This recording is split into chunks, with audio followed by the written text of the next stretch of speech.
आज वातावरण असं झालेलं होतं की काहीच करावंसं वाटत नव्हतं. एवढी कणकणी आली होती की बोलायलाच नको. अंग दुखत होतं, डोकं दुखत होतं.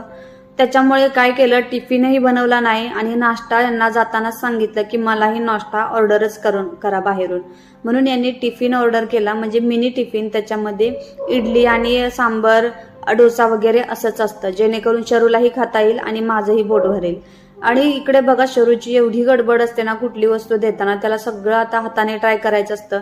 त्याच्यामुळे एक काम कमी करायला जातो तोपर्यंत त्याने अशी अवस्था करून ठेवलेली आहे की कामं वाढतच जातात. दुपारी त्याच्यासाठीच थोडंसं ऑमलेट करायला घेतलं, पण कधी नव्हे ते आज ऑमलेट पण तुटलं होतं. म्हणजे कुठलीच कामं व्यवस्थित होत नव्हती. त्याच्यासोबतच ऑमलेट बरोबर एका बाजूला डाळ शिजायला घातली, म्हणलं रात्रीची तयारी होईल.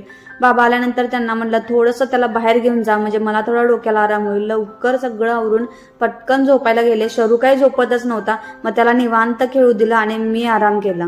चला भेटूया.